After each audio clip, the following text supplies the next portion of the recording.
Hello à toutes et à tous. L'épisode que vous allez écouter fait partie de la série sur la longévité. Un des thèmes clés que j'ai envie de creuser à fond dans cette saison 3 de 108 milliards. L'enjeu à terme de la longévité, c'est de vivre plus longtemps en bonne santé. Mais avant même de se projeter sur les bénéfices à long terme, ce thème m'a particulièrement passionnée pour les bénéfices dans ma vie présente. J'ai commencé par étudier l'impact de la santé physique sur la santé mentale. Et au début, je pensais pas que ça allait m'emmener aussi loin. J'ai eu l'impression d'ouvrir un coffre au trésor. Et c'est ce coffre au trésor que j'ai envie de vous partager dans cette série d'épisodes dédiés à la longévité. J'ai invité des experts du sujet qui vont nous donner des clés concrètes, mais j'ai aussi expérimenté. Vous le savez, j'évite de vous parler de ce que j'ai pas moi-même testé et appliqué dans ma vie. Et pour ça, j'ai trouvé le partenaire idéal. C'est une start-up qui s'appelle Zero Health et qui veut transformer notre manière de penser la santé et démocratiser la longévité. Grâce à Zero Health, j'ai eu accès à un check-up sanguin ultra complet, loin des check-ups habituels. J'ai aussi eu des conseils ultra personnalisés qui me permettent de savoir exactement où j'en suis côté santé et quels sont les changements que je peux mettre en place aujourd'hui pour éviter de développer certaines maladies dans le futur. Et au-delà des maladies, simplement rester au maximum de ma forme le plus longtemps possible. Avant, je savais que ça existait, ce genre de check-up, mais j'imaginais que ça coûtait une blinde, que c'était réservé aux milliardaires. Zero Health est en train de rebattre les cartes, en proposant un process ultra facile à un tarif qui n'a rien à voir avec le reste. Moins de 400-500 € versus plusieurs milliers d'euros par an. Je suis assez bluffée par ce qu'ils sont en train de construire. Et je vous recommande chaudement d'aller regarder. On vous mettra les liens dans les notes de l'épisode et vous aurez en plus un cadeau si vous venez de notre part. Et pour ça, c'est assez simple. Il suffira de rentrer le code promo 108 milliards au moment de l'inscription. 108 milliards, 108 en chiffres et milliards avec un S. Très bonne écoute. Et tu vois, par exemple, typiquement, moi, justement, dans cette nouvelle saison du podcast 108 milliards, ce que je fais, que je faisais pas avant, c'est d'être plus intentionnelle, à me dire, je vais décider à l'avance les thèmes que j'ai envie de creuser. Et d'ailleurs, je fais des grosses séries avec plusieurs épisodes et plusieurs invités sur les thèmes. Et donc, aujourd'hui, nous, on va parler de longévité. Et ça fait partie d'une série où j'ai eu déjà des invités, où j'en aurai d'autres sur ce sujet-là. Et depuis, donc, je suis plus intentionnelle. Des gens, quand j'en parle, les gens me disent « Ah, tu devrais inviter tel expert ». Mais sauf qu'il y a beaucoup d'experts qui parlent anglais.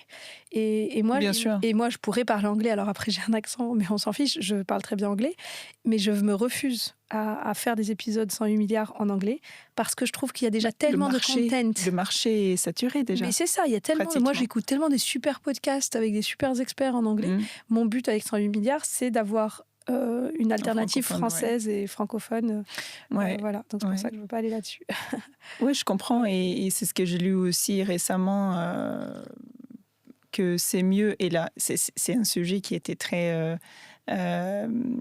où moi, j'avais du mal à me retrouver aussi dans quelle langue je vais m'exprimer. Parce que quand je suis arrivée en France, on parlait anglais. Ouais. Je ne parlais pas du tout français. Parce que toi, justement, donc, Lisette, donc, je t'ai invitée, on nous a mis en relation parce que je suis en train de creuser le sujet de la longévité. Et donc, quelqu'un m'a soufflé ton nom en me disant il faut absolument inviter Lisette. Donc, bienvenue et merci d'être sur le podcast. Merci de m'avoir invitée. Et donc, toi, Lisette, tu es suédoise, si je ne dis pas de bêtises. Alors, raconte un petit peu, donc, quand tu es arrivée en France, justement, tu parlais anglais plutôt ? Moi, je suis arrivée en France. Alors, j'ai eu un parcours un petit peu à l'envers. Je suis partie très tôt de chez moi. Donc, j'ai grandi en Suède jusqu'à mes 14 ans. Et à 14 ans, j'ai eu l'opportunité, comme quoi il n'y a pas d'hasard dans la vie, qui m'a emmenée vers l'univers du mannequinat. D'accord, ok. Donc, pas parce que je le voulais, mais que ma vie m'a fait tourner, m'a emmenée vers ça. C'était une copine qui m'avait emmenée à un casting. Ouais. Et donc, il faut savoir que j'ai grandi à la campagne, en Suède, dans une petite ville. Et puis, je suis arrivée dans le monde à 14-15 ans. C'est jeune. J'ai beaucoup, beaucoup voyagé. Et la première fois où je suis arrivée en France, j'avais 16 ans, parce que c'est l'âge où tu peux commencer à travailler en France. Et j'ai détesté Paris. D'accord. Donc c'était tu venais en tant que mannequin Ouais, en tant que mannequin. C'était au mois de mars, juste le lendemain de mes 16 ans. Et il pleuvait, il faisait froid. C'était le Fashion Week. Donc, la première rencontre avec Paris, c'était pas très positif. Mais je suis revenue et j'ai pris un amour après avoir voyagé partout. Paris, c'est vraiment pour moi la plus belle ville au monde. Mais vraiment. Écoute. C'est vrai que moi aussi, j'aime beaucoup. Donc, je suis restée ici et à 19 ans, j'ai rencontré mon mari. D'accord, ok. Qui est français. Qui est français. D'accord. Absolument. Ok. Donc, tu es restée en France. Je suis restée. Donc, j'ai eu un parcours assez court dans le mannequinat, mais intense. D'accord. Et au moment, autant que le mannequinat a été un tournant dans ma vie, autant le rencontre avec mon mari, c'était pareil. D'accord. Ouais, du jour au lendemain. Quand vous êtes mis ensemble, tu n'avais plus envie d'être mannequin? C'est quoi du jour au lendemain, j'ai arrêté. Ouais. D'accord, ok. Du jour au lendemain pour m'installer à Paris avec lui. Donc, oui, on parlait anglais ensemble à l'époque. Et je pense que c'est justement le mannequinat qui m'a fait plonger aussi dans la nutrition. Oui, d'ailleurs, quand on s'est parlé pour préparer cet épisode, tu m'as dit une phrase qui m'a énormément marquée. Je me suis redite plusieurs fois.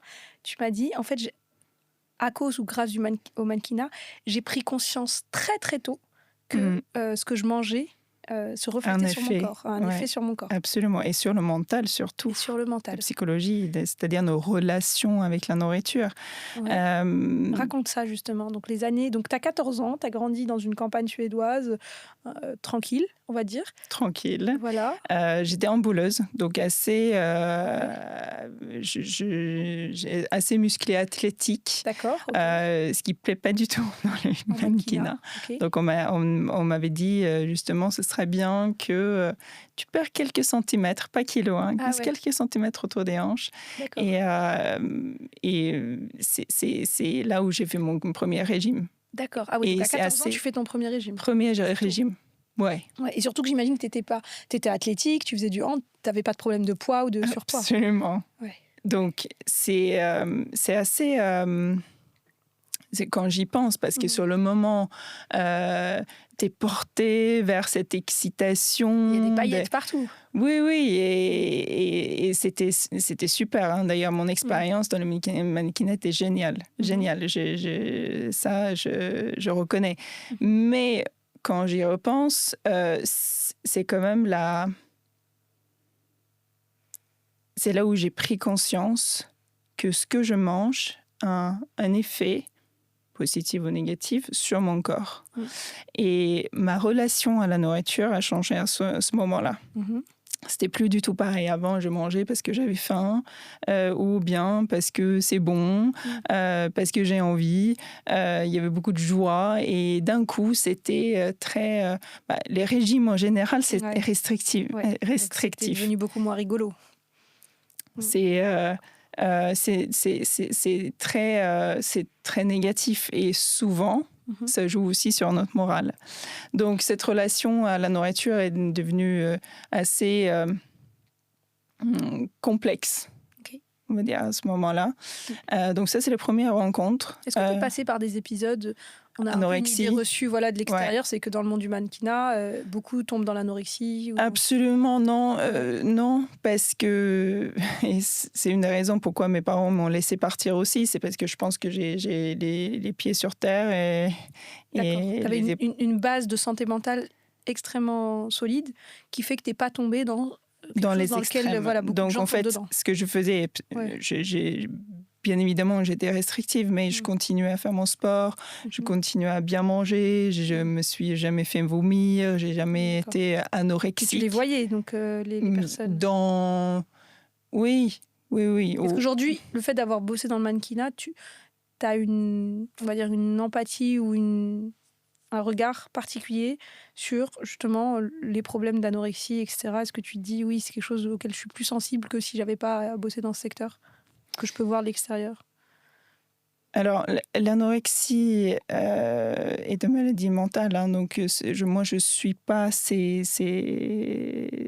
personnes-là, ni la boulimie, parce que c'est des maladies beaucoup trop sérieuses, hein, à prendre en charge. Bien évidemment qu'il y avait des filles anorexiques, mais pas tant que ça. D'accord. Pas autour de moi, en tout cas. Comme je t'ai dit, moi, je pense que j'étais assez protégée dans un petit bulle avec mon agence, avec les gens autour de moi. Donc, j'ai eu une expérience plutôt positive. Trop bien.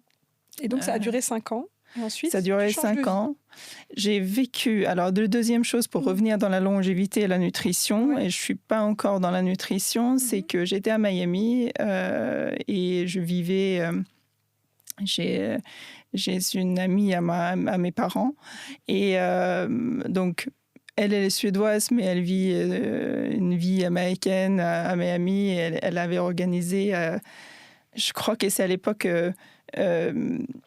un séminaire autour de la santé, du juicing à l'époque. Et, donc le juicing, pour les gens qui ne savent pas, c'est le fait de boire des jus de légumes, de fruits. Oui. Ok. Et j'ai un souvenir que toutes ces femmes de 40, 50 ans m'a dit « Mais Lisette, c'est incroyable que tu saches ça à ton jeune âge. » J'avais 17 ans à l'époque. Tu savais déjà plein de choses sur la nourriture, sur la nutrition. Un petit peu, oui, mais le fait que je peux aussi manger pour mieux vieillir. Ah, tu le savais déjà, oui, d'accord, ok. Donc, ça, je ne savais pas. D'accord, ça. Donc, à l'époque, c'était... D'abord, c'était la relation que j'avais avec mon corps, avec la nourriture, et que ça pouvait me faire maigrir ou grossir. Là, c'était un autre tournant, c'est-à-dire que c'était pour le bien-être, pour la longévité, mieux donc vieillir, c'est en voyant ces femmes, anti-âge. Voilà, en voyant ces femmes, parce que tu étais chez l'ami de tes parents, en voyant ce qu'elle mettait en place, tu t'es dit « Ah oui, je peux aussi avoir un impact pour mieux vieillir à travers la nourriture. » Absolument. D'accord, ok. Ah oui, donc c'est 2 expériences un peu fortes qui t'ont emmené finalement vers la nourriture. Après, troisième, c'est quand je tombe enceinte. Ok. T'as combien d'enfants? Aujourd'hui, j'ai 2 enfants et je tombe enceinte, j'ai 20 ans. Ah oui. Donc, j'étais maman très jeune. Et ça aussi, je pense que pour beaucoup de femmes d'ailleurs, le fait d'être enceinte, de porter un enfant, d'avoir un enfant, on commence aussi à penser à il faut que je fasse attention à moi, mon corps. Moi, je sais que c'est là que j'ai commencé à découvrir les graines de chia et tout ça, quoi. Pendant la grossesse? Oui, quand je suis tombée enceinte, j'ai commencé à me dire, bon, je vais pas... pour le coup, à l'époque, je n'étais pas encore assez consciente de beaucoup de choses sur la nutrition, mais je m'étais dit, bon, tu vas pas changer toutes tes habitudes, par contre, tu vas commencer à te faire un petit déjeuner, tu vas faire attention à ton petit déjeuner. Et donc, je me faisais moi-même mon granola à la maison, je mettais plein de choses bonnes et tout ça. Je me dis, bon, au moins, ça, c'est fait. Et puis après, le reste de la journée, je fais n'importe quoi, mais ça va. C'est vrai, ouais. Donc, oui, toi, c'est au moment aussi de tomber enceinte que tu commences à te dire... qu'il faut vraiment que je fais... Oui, le fait de se nourrir n'est pas seulement pour moi, mais aussi pour mon bébé. Mais ce qui est drôle, c'est que la grossesse t'emmène aussi vers tes racines, aussi beaucoup. Donc moi, j'avais envie, je vivais donc à Paris, loin de mes parents. J'avais envie des plats de maman, typiques suédois. Donc j'essayais de les reproduire, mais compliqué avec avec les ingrédients ici. Ouais, d'accord. Donc ok, donc il y a ces 3 événements majeurs qui finalement, on va dire, shape ce qui est devenu ta carrière. Si je dis. Ouais. Raconte un peu. Donc, qu'est-ce que tu fais déjà aujourd'hui? Aujourd'hui, je suis thérapeute nutritionnelle. Ok. Et je le suis depuis plus de 10 ans maintenant. J'ai commencé donc. Comme je suis partie faire du mannequinat, j'ai laissé tomber mon bac. Donc, je passe le bac suédois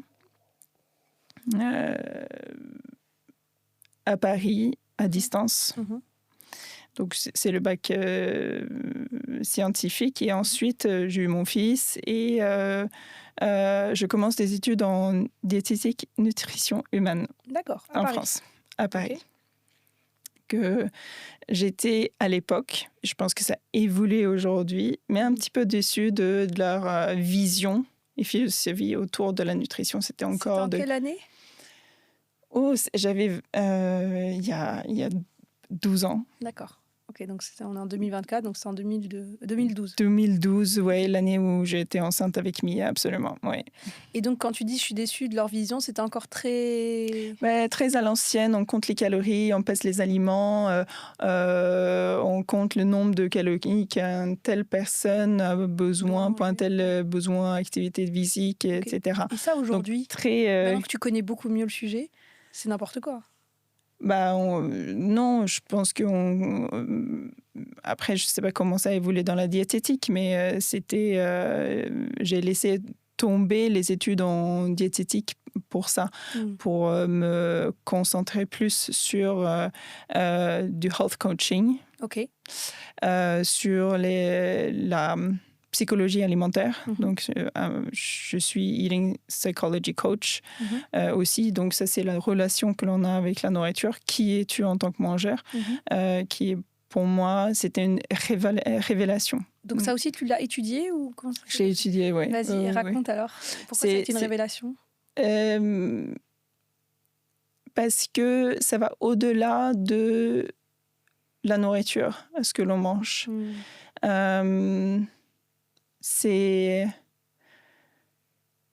Ça raconte qui nous sommes, quelles sont notre histoire, notre culture, nos habitudes, nos croyances, nos envies, qui on est en tant que mangeur.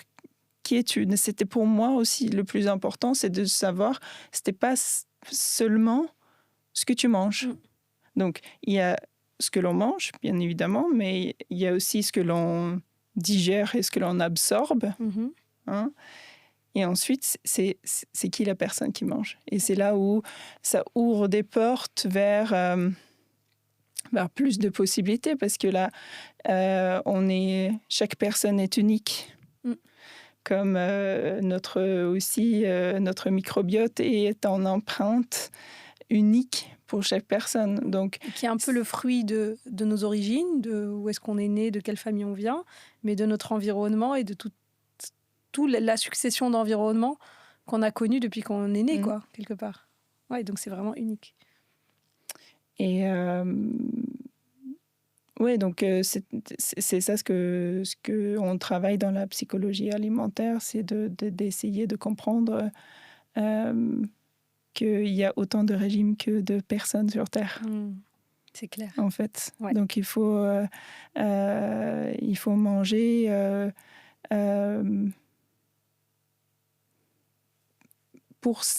pour sa physiologie, pour sa biologie, même pour sa génétique. On a les possibilités aujourd'hui de faire des analyses génétiques on a des prédispositions pour telle et telle maladie où on peut bien évidemment adapter notre nutrition. Et puis on peut faire aussi des analyses sur la microbiote afin d'équilibrer mieux aussi. Donc on a ces capacités aujourd'hui d'avoir une nutrition personnalisée, très précise, mais qui doit rester dynamique, parce qu'on change en permanence, et surtout les femmes. Oui, on en parlait en début d'épisode, tu me parlais de ton amie qui a lancé un podcast sur la ménopause. Ouais. J'imagine qu'une femme avec ses différents moments de vie et ses différents... Moi, je sais que par exemple, j'ai creusé à fond rien que le sujet du fasting, le fait de jeûner. En fait, ce que j'ai compris et ce que j'ai expérimenté, c'est qu'il ne faut surtout pas jeûner la semaine avant mes règles. Donc déjà, dans un mois, dans un cycle menstruel, je ne vais pas manger au même moment et la même chose. Et ça, si tu ramènes ça à l'échelle d'une vie humaine, une femme en ménopause ou en préménopause, c'est pas pareil qu'une femme en pré-puberté, etc. ou une femme pendant son... Non, c'est passionnant. C'est passionnant. Et le problème aujourd'hui, c'est que les femmes suivent un petit peu ce que les hommes font. Et le métabolisme et physiologie des hommes est beaucoup plus linéaire. Oui, eux, leur cycle hormonal, c'est toutes les 15 minutes. Sécrète de la testostérone toutes les 15 minutes. Donc, ça n'a rien à voir. Effectivement, et le fasting ou le régime cétogène, donc, qui sont des grosses tendances à la mode en ce moment, on voit que tous les protocoles ont d'abord été pensés pour les hommes, pour le métabolisme des hommes, et que du coup, quand les femmes l'appliquent comme ça, ça fait des ça marche sur certains moments et pas d'autres. Et on voit des femmes qui moi je comprends pas, j'ai fait le régime cétogène, mais j'ai plus mes règles. Oui, peut-être qu'il y a un truc qui va pas, etc. Et que ensuite il y a eu une deuxième vague de dire attendez, on n'a pas le même cycle, il faut faire différemment. Ça veut pas dire que ça marche pas, parce que du coup des gens sont arrivés à la conclusion ça marche pas sur les femmes. Et c'est pas ça, c'est juste, on n'a pas le même cycle. Mais on revient à ce que tu dis encore plus précis. Chaque personne est unique. Et tout l'art de tout ça, c'est d'adapter à... Et d'autant plus important, je pense, c'est que les femmes adoptent quelque chose de plus cyclique, justement, beaucoup plus dynamique, d'écouter son corps, d'écouter son intuition, de ressentir qu'est-ce que j'ai besoin aujourd'hui, de savoir plus ou moins ce qu'on est dans son cycle pour pouvoir adapter son alimentation, même son activité physique. C'est super important et d'être plus en connexion avec le rythme de la journée, le rythme du mois, les saisonnalités. C'est un énorme chemin, je crois que c'est vertigineux, on s'est tellement coupé de ça que... Mais effectivement, je trouve que pour le coup, moi je travaille beaucoup à essayer de me reconnecter à tout ça, et c'est vrai que dès que je me reconnecte, c'est mon corps il me dit de quoi... Ouais. Et je trouve que quand j'étais enceinte, et c'était pour le coup la connexion, à l'époque j'étais pas du tout consciente de tout ça, mais j'étais connectée à mon corps. Je donne juste un exemple un peu bateau, mais j'ai une amie en ce moment qui est enceinte, et elle me dit là j'ai vraiment très faim, il faut absolument que je mange tout de suite. Et je dis oui, moi j'ai remarqué que quand j'étais enceinte, l'effet de soif ou de faim, il arrivait beaucoup plus tôt. C'est comme si mon corps il déclenchait les signaux d'alerte bien avant ce qui déclenchait en temps normal. Et je pense que c'est un côté, oui, t'es enceinte, on va pas prendre le risque que t'aies vraiment soif, donc on va te faire croire que t'as soif très tôt. Et toutes ces sensations-là, elles sont incroyables quand on est enceinte, je trouve. Oui, cette reconnexion à la nature et fait du magie, en fait. Mais le problème avec la société moderne aujourd'hui, et pourquoi on voit aussi autant de maladies chroniques et autant de fatigue. On n'a même pas besoin d'aller vers les maladies, mais le nombre de personnes qui souffrent de fatigue, de brouillard mental, de problèmes digestifs, d'allergies, des petits symptômes au quotidien dont on ne prête pas forcément attention, mais qui sont quand même des signes du corps. C'est notre corps qui nous parle, qui dit en fait il y a quelque chose qui ne va pas, il y a quelque chose qui est en déséquilibre. Et quand on est en déséquilibre, ça veut dire qu'on ne donne pas les moyens, donc que ce soit au niveau nutritionnel, que ce soit au niveau sommeil, au niveau de relaxation, connexion avec les autres, etc. Oui, il y a plein de choses, quoi. Et donc, si on revient un peu sur ton parcours, donc toi, tu as laissé finalement tomber les études traditionnelles de diététique parce que ça ne répondait pas trop à... Toi, tu savais déjà que en fait, c'était un peu old school. Tu es allé vers, du coup, vraiment le côté psychologique du sujet.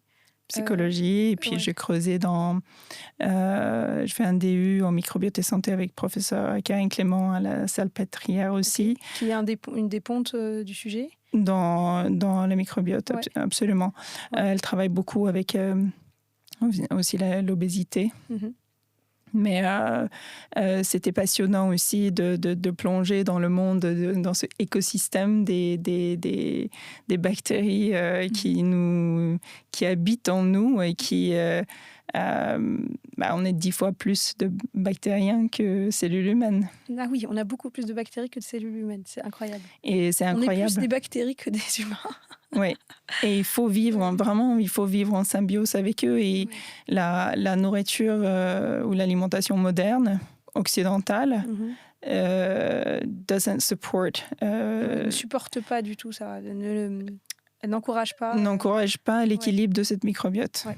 Du tout. Écoute, c'est intéressant parce que moi, justement, j'essaye ces derniers temps, parce que j'ai lu 2-3 trucs, de remettre énormément d'épices dans mon alimentation. Ouais. Il se trouve que j'ai grandi au Maroc, que je suis marocaine, que l'alimentation marocaine est épicée.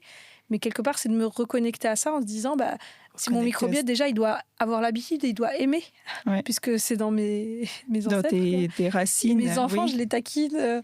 Ils sont franco-marocains, leur papa est français. Mais genre, je leur dis, il faut qu'on mette des épices. Quand je leur fais un œuf à la coque, moi, je peux pas manger un œuf à la coque sans mettre du cumin dedans. Ça va trop bien pour moi. Et quand je leur dis, sinon, vous n'avez pas votre nationalité marocaine si vous mettez pas le cumin. Chez moi, c'est la cannelle. Voilà, tu vois, donc toi, c'est la cannelle. Effectivement, en Suède, c'est la cannelle. Mais de se dire que finalement, dans les cultures traditionnelles, il y avait cette diversité d'épices, d'ingrédients différents. Il faut absolument reconnecter avec ça. Okay. Michael Pollan, il disait ne mangez pas quelque chose que ta grand-mère, et là on est bientôt aux arrière-grand-mères. Hein. Ne mangez pas. Ne mangez pas. Ouais. Et c'est tellement vrai, et ça va être de plus en plus vrai, je pense. Ce besoin de reconnecter avec une alimentation variées, diverses, de saison, de qualité, biologiques, biodynamiques, qui ont un sens en fait. C'est pas, et on est dans une société qui incite à la consommation. Mais là, on va même revenir vers quelque chose de beaucoup plus simple. On n'a pas besoin autant. Bien sûr, on est tous en mais on se remplit calorique. Quand même. Oui.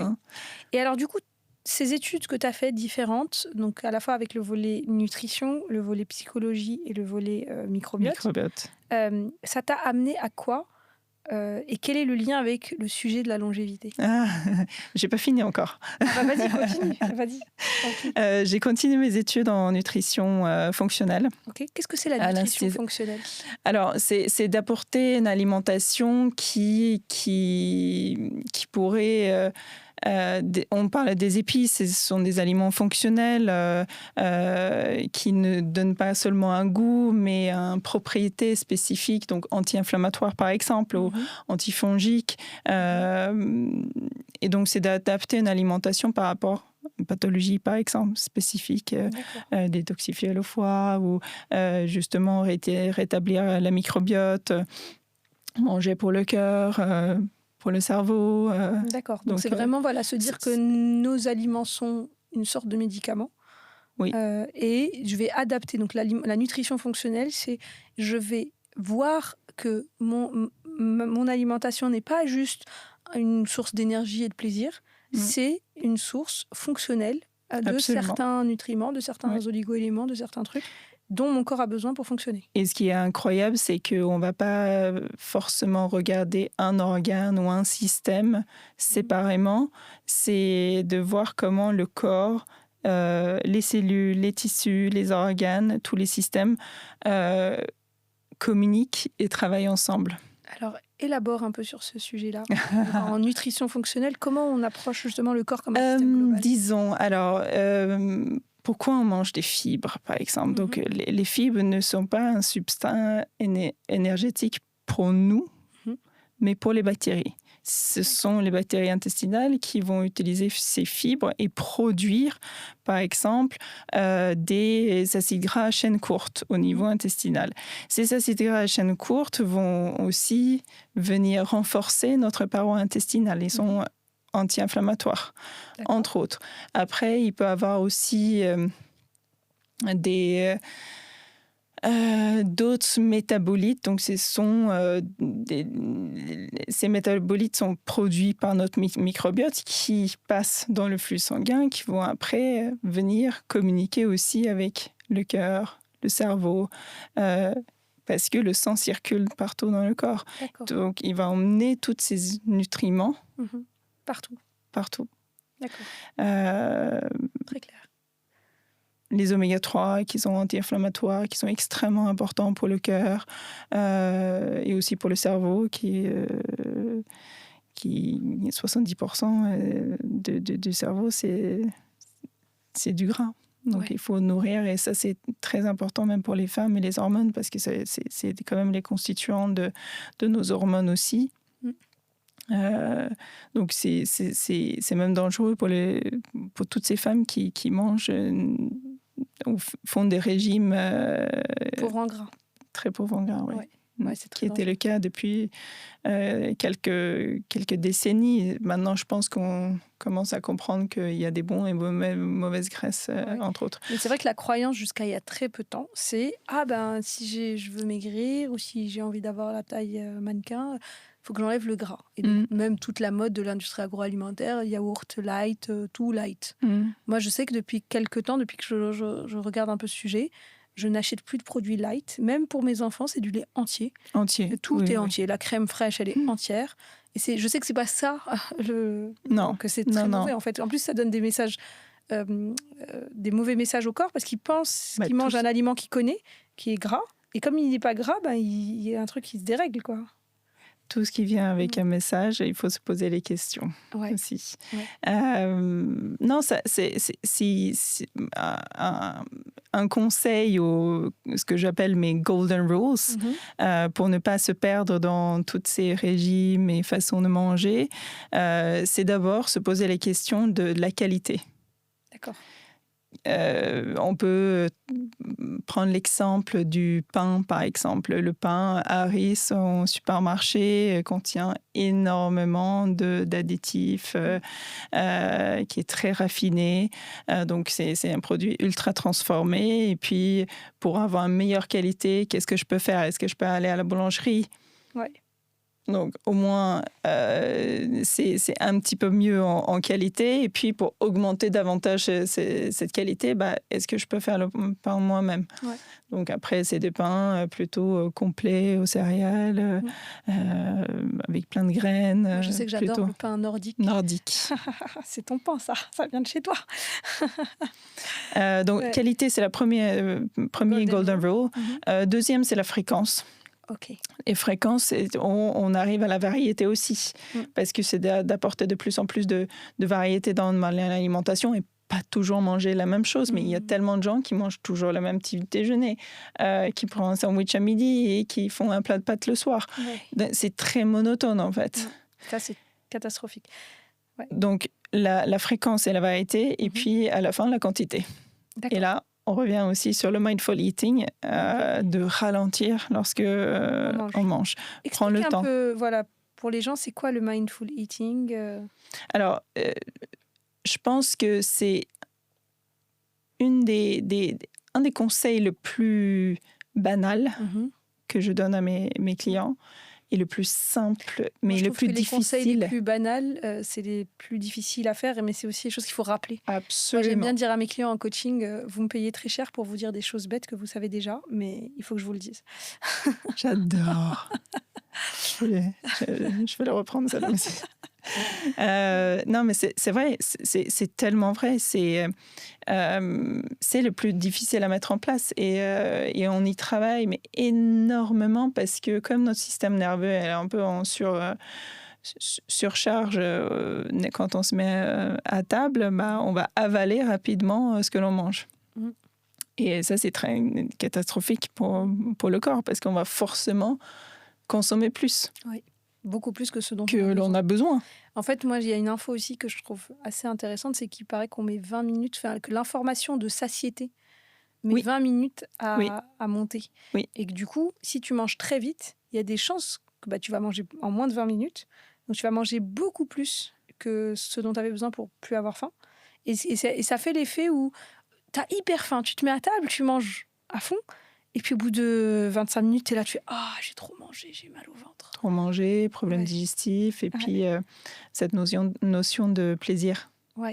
Est-ce qu'on a vraiment pris le temps pour savourer notre repas et d'accepter que j'ai le temps de manger, j'ai le droit aussi de manger, parce que souvent, il y a trop de monde qui ont fait trop de régimes, donc il y a une forme de résistance, des croyances qu'on amène à table.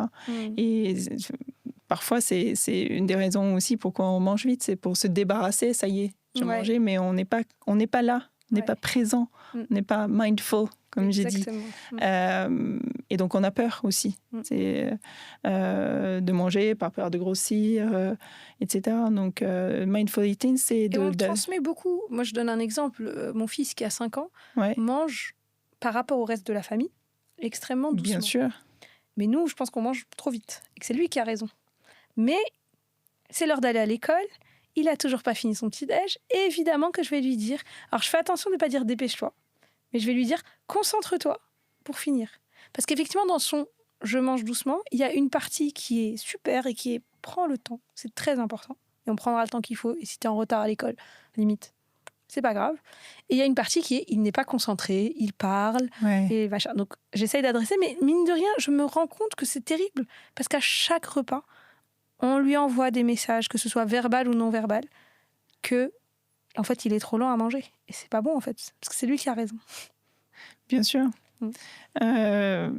Après, c'est difficile à changer le rythme. Oui, on fait comme on peut. Mais en tout cas, moi, j'essaie vraiment de temps en temps, même hors repas, de lui redire que c'est lui qui a raison, qu'on devrait tous manger plus doucement. Après, tu peux aussi le répéter à lui. Comme ça, il l'entend. Oui, c'est ce que je lui dis à lui. Mais je ne le dis pas que toujours au moment du repas. Je le dis aussi à d'autres moments pour dire... Prends le temps. Et puis, moi, je trouve que c'est ma responsabilité. Peut-être qu'ils viennent au petit déjeuner 10 minutes avant. Mais je pense que 90% de mes clients, ils mangent tous vite.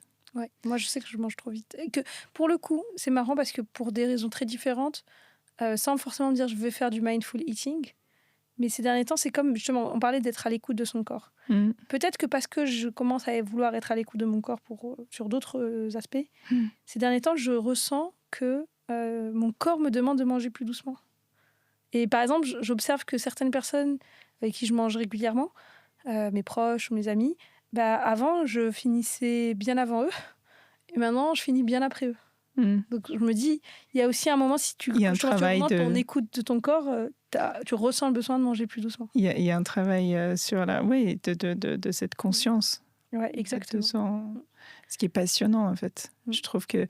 Et savoir que plus on ralentit, plus on a cette espèce de sensation de gagner en temps, gagner en savourer plus l'instant présent et d'en tirer le plus de nourishment. Donc, de se nourrir, pas seulement de ce que l'on mange, mais aussi des gens autour, connectés avec eux. C'est ça aussi l'alimentation ou de se nourrir. Ça va au-delà de ce qu'on met dans l'assiette. J'imagine que même toi, tu as dû aussi sentir quand on est en flow ou en connexion avec quelqu'un, dans une conversation, ou avec des gens qu'on aime, qu'on oublie même, ou on oublie qu'on a faim, on pourrait continuer des heures. Complètement. C'est ce qui m'arrive quand j'ai des journées où j'enregistre mon podcast. Quel est le lien de tout ce qu'on est en train de se dire avec la longévité? Ouais, je te ramène. Je sais pas pourquoi. La longévité, c'est quelque chose qui me fascine. Il y a quelques années. Excuse-moi. Vas-y, pardon. Il y a quelques années. Tu sais, on parlait plus de anti-aging, anti-âge. Donc, c'est de combattre le vieillissement. Et puis là, on est plus dans la longévité. Donc, c'est-à-dire to extend life, de rallonger la vie. Je pense que c'est un effet aussi sociétal où la science, la médecine évolue, on vit plus longtemps. Le truc, c'est qu'on vit plus longtemps, mais on ne vit pas forcément plus longtemps en bonne santé. En bonne santé, absolument. Donc, c'est ça, cette mouvement de longévité, c'est aussi pour travailler non seulement de vivre plus longtemps, mais vivre mieux plus longtemps. Oui, c'est un sujet qui me fascine parce que malgré tout, c'est très... c'est pas tangible en fait. On peut pas savoir ce qui va se passer demain. Bien sûr que non. Si ça se trouve, on va sortir de ce podcast et on va se faire écraser par une voiture. On ne sait pas. Mais c'est pas le sujet en fait. Pour moi, c'est même pas le sujet. C'est justement déjà si je fais attention à comment je mange et que je prends conscience de l'impact de ce que je mange sur ma forme, sur ma santé physique et mentale. Déjà à l'instant T, je vais vivre mieux. Et il se trouve qu'un des effets secondaires c'est si jamais je me fais pas écraser par un camion en sortant du podcast, je risque de vivre plus longtemps en bonne santé, surtout en bonne santé. Oui. Parce que c'est pas. Et donc c'est quoi d'être. Il y a un extrême de longévité. Là, il y a le mouvement de Brian Johnson, Don't Die. Ça, c'est l'effet extrême. Mais dans un cas tout simple, je sais pas, j'ai pas velléité à vivre, à ne pas mourir, mais j'ai des velléités à juste éviter, si je peux, certaines maladies qui en fait dépendent de moi, alors qu'avant, je pensais que ça dépendait de la fatalité. Est-ce que c'est un peu ça le sujet ? Moi, ce qui me fascine, c'est de savoir justement comment moi je peux optimiser mon corps le plus possible à travers le mode de vie, donc notamment la nutrition, même la complémentation. Mais ça passe aussi parce que je fais plein de tests différents pour savoir, pour connaître mon corps. J'ai fait des tests sur mes prédispositions génétiques. J'ai fait des tests aussi sur le bioage de l'inflammation aussi. Donc je connais, et aussi par rapport à mes antécédents aussi. Parce que notamment on a l'auto-immunité dans ma famille, donc je vais absolument, c'était quelque chose que j'étais assez consciente très jeune, que je pouvais aussi développer si je faisais pas attention à moi. Donc, et effectivement, j'ai des tests qui démontrent que j'ai une prédisposition pour l'auto-immunité, donc spécifique, le même que ma mère.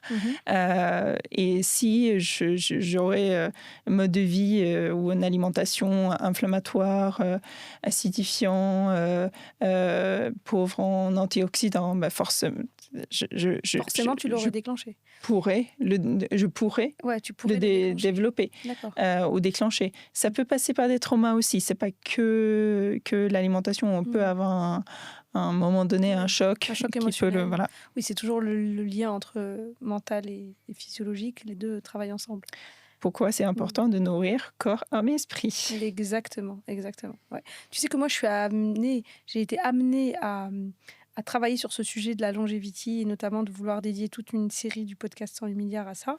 Parce que plus j'avançais donc moi, j'accompagne en tant que coach, j'accompagne des gens, des dirigeants ou plein de gens différents sur leur santé mentale, sur la partie vraiment de neurosciences, tout ce qu'ils peuvent faire pour reprogrammer, entre guillemets, pour se préparer mentalement à ce qu'ils veulent avoir comme vie, on va dire, de manière générale.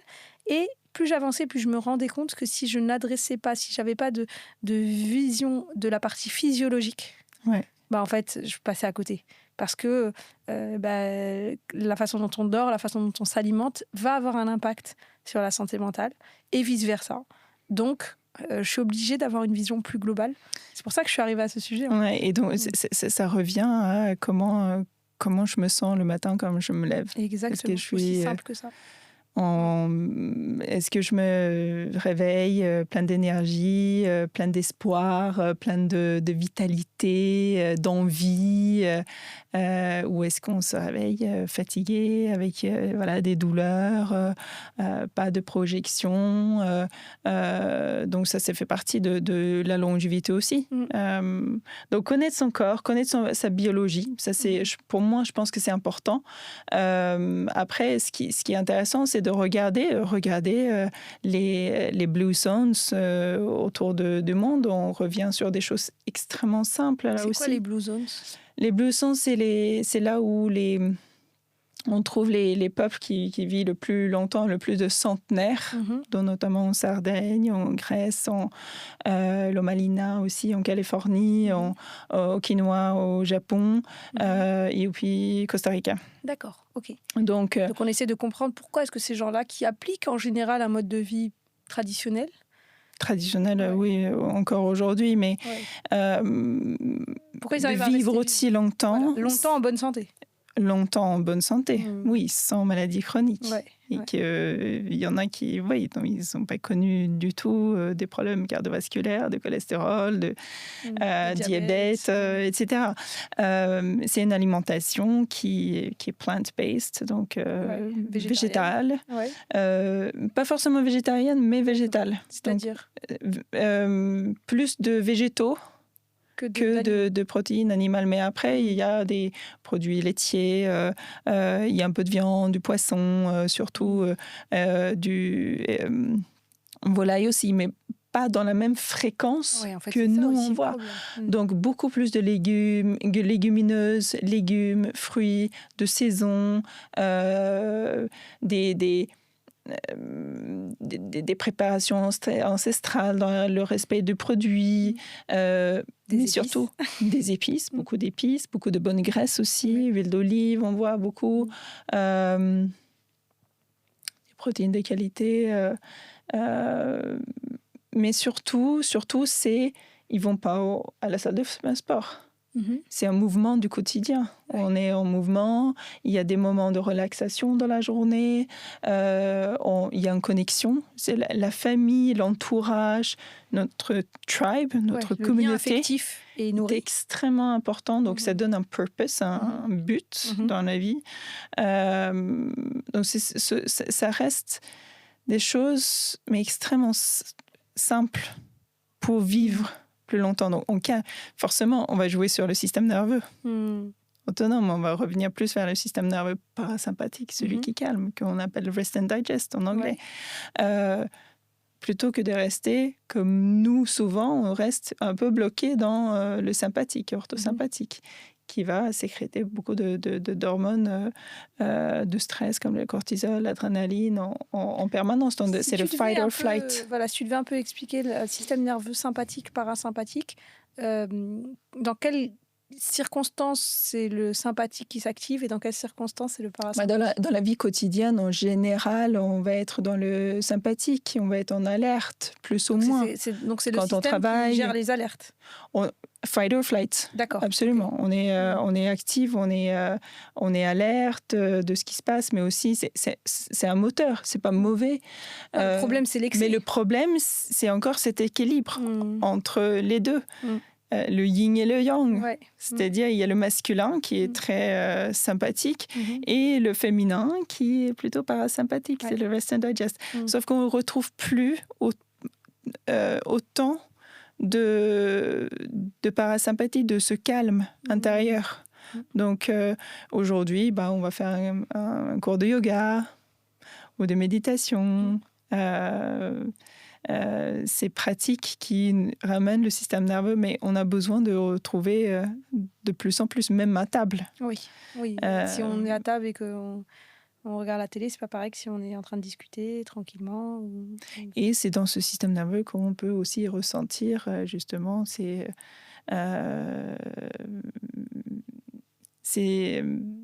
la satiété, le bonheur, la joie.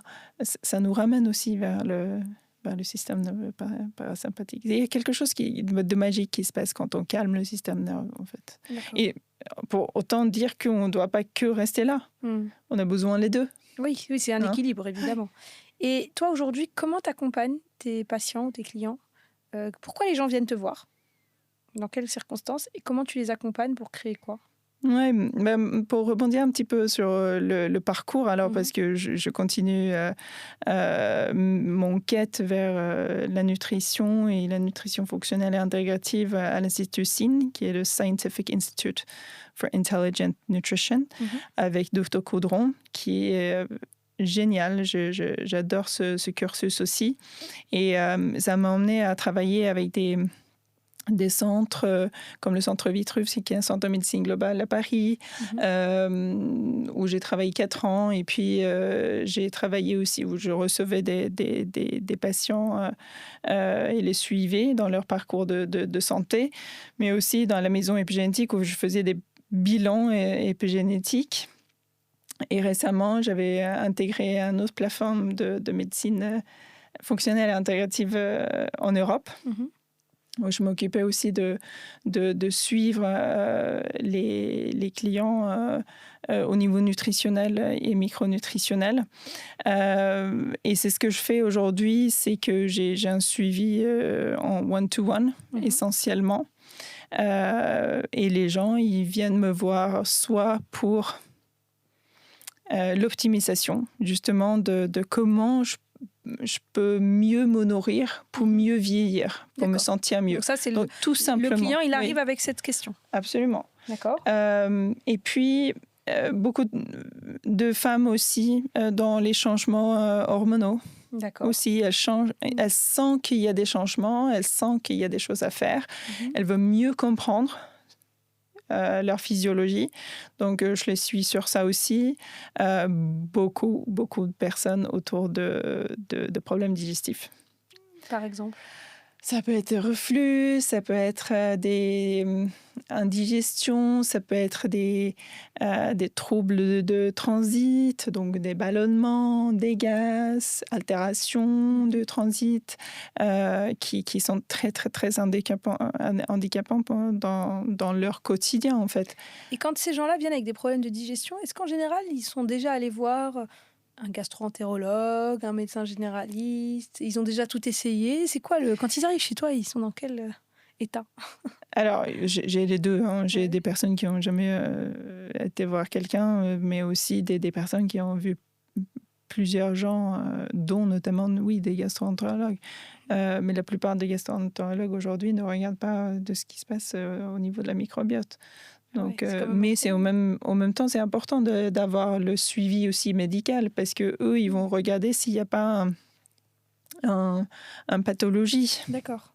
C'est ça leur métier. Donc, c'est ça leur métier. Mais après, ils pourraient très bien aussi regarder l'équilibre de la microbiote. On ne va pas parler de pathologie, mais on va parler de dysbiose. Surtout. Donc, c'est un déséquilibre entre les bons et les mauvais bactéries. D'accord. Et donc, les gens, ils viennent, pour certains, ils viennent te voir directement, d'autres, ils ont déjà tout essayé, entre guillemets, et ça n'a pas marché. Et comment tu les accompagnes? Je peux les accompagner soit à travers des analyses plus poussées, donc de faire une analyse de sel pour regarder quelle est la constitution ou la fonctionnalité de leur microbiote. Soit, parfois, il suffit de changer leur alimentation. Et par exemple, quelqu'un qui voudrait faire une analyse de sel pour voir un peu la composition de son microbiote, à quel point c'est courant en France de faire cette analyse-là? Je sais, j'ai pas de chiffres sur ça, mais je pense pas. Souvent? Je le demande régulièrement. Qu'est-ce que tu apprends en fait quand tu regardes l'analyse de microbiote des gens? Est-ce que ça te semble important? Est-ce que ça te donne plein d'infos? Est-ce que ça te donne pas? Ça donne des informations.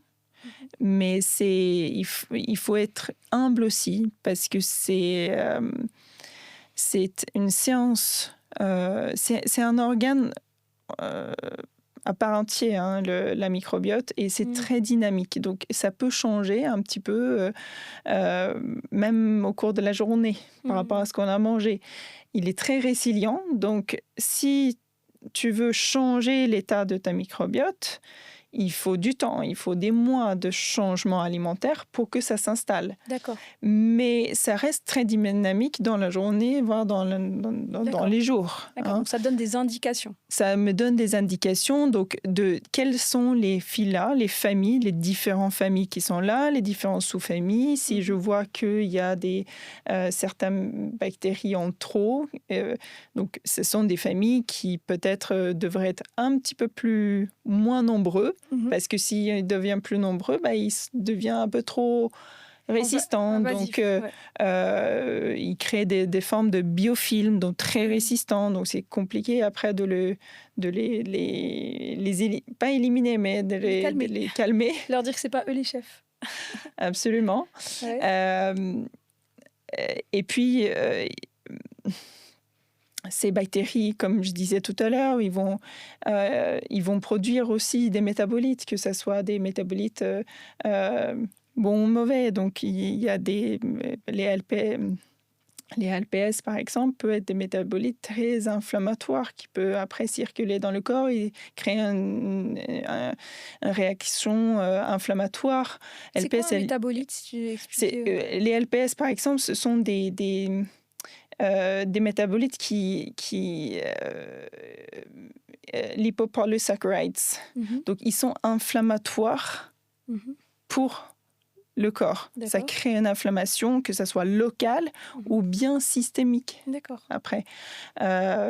On connaît un autre métabolite, c'était MAO, qui est produit lorsque les bactéries digèrent certains aliments comme la viande rouge, par exemple. Pourquoi on va conseiller de réduire la viande rouge dans l'alimentation, de ne pas surconsommer, parce que ce que l'on va manger, c'est ce qui va être digéré ou utilisé par nos bactéries. Pour produire des métabolites. Pour produire plein de choses, que ce soit des métabolites, mais aussi des vitamines, que ce soit des neurotransmetteurs, que ce soit... C'est les bactéries qui produisent les vitamines, les neurotransmetteurs? Certains vitamines. D'accord. Certaines vitamines, pas tous. Neurotransmetteurs, sérotonine est produit à 70% dans l'intestin. Donc, si on n'a pas un bon équilibre... Si on n'a pas la bactérie ou les bactéries qui produisent... L'équilibre nécessaire. La sérotonine peut ne pas se produire à 70%. Absolument. Et pourquoi on voit beaucoup de personnes qui ont des compulsions alimentaires? La sérotonine qui devrait être sécrétée ou produite en fin de journée. Qui est donc, la sérotonine est un neurotransmetteur de calme, de bien-être, je suis bien, et c'est le précurseur de mélatonine. La mélatonine qui est l'hormone pour dormir. Qui est entre autres une hormone pour dormir, mais aussi un antioxydant qui fait plein d'autres choses, la mélatonine. Sauf que on parlait de rythmicité, de rythme circadien, de vie plus en connexion avec nos rythmes. Mais ces rythmes sont aussi liés avec comme notre mode de vie et comment on se nourrit. C'est-à-dire, le cortisol est naturellement sécrété le matin pour nous réveiller, pour nous donner l'énergie, la niaque, pour aller, on y va. Motivation, etc. Si lui, il n'est pas, s'il n'est pas là, on va être KO. Ouais. C'est dimanche matin. Et puis, afin que la dopamine soit produite aussi le matin, on veut des protéines dans la matinée. Pourquoi on propose des protéines le matin? Parce que ce sont des précurseurs de dopamine, et puis une noradrénaline, et puis on a la sérotonine dans l'après-midi. C'est tout un cascade hormonal et de neurotransmetteurs qui régule notre bien-être et donc notre journée, donc énergie dans la journée. Et donc, pour revenir dans la microbiote, la sérotonine est produite, et si on n'a pas les blocs de construction nécessaires que notre... Ça marche pas, quoi. Très bien. C'est fascinant, c'est très complexe et à la fois très simple d'apporter une alimentation qui soit naturelle, variée, diverse. En fait, ce que j'entends, c'est que pour beaucoup de gens, le premier pas, il n'est pas forcément de faire des analyses, etc. Non, c'est déjà de ramener du bon sens. Du bon sens, absolument. Ouais. Déjà, la plupart des gens, j'imagine qu'au début, tu les interroges un peu sur leurs habitudes. Beaucoup, oui. On a pas mal de questionnaires avant de... Ouais. Et que Avant de déjà, démarrer. 80% des gens, rien qu'avec le questionnaire, tu les ramènes à du bon sens. Déjà, tu as fait une grosse partie du travail. Oui. Et du coup, après, c'est quoi? Tu donnes des recommandations aux gens? Tu leur dis de suivre des régimes? Enfin, comment ça se passe? Je donne quoi en fait, c'est une forme de négociation, en fait. D'accord. Donc, selon ce qu'ils me donnent comme information, comment ils mangent, comment ils dorment, leur niveau de stress, leurs activités, leurs aspirations, leurs passions, etc. On va voir, voilà, OK. Donc, vu ce que vous mangez le matin, par exemple, ça peut être une tartine, beurre, confiture avec un jus d'orange. Parfait. Classique, Ouais. ou un croissant.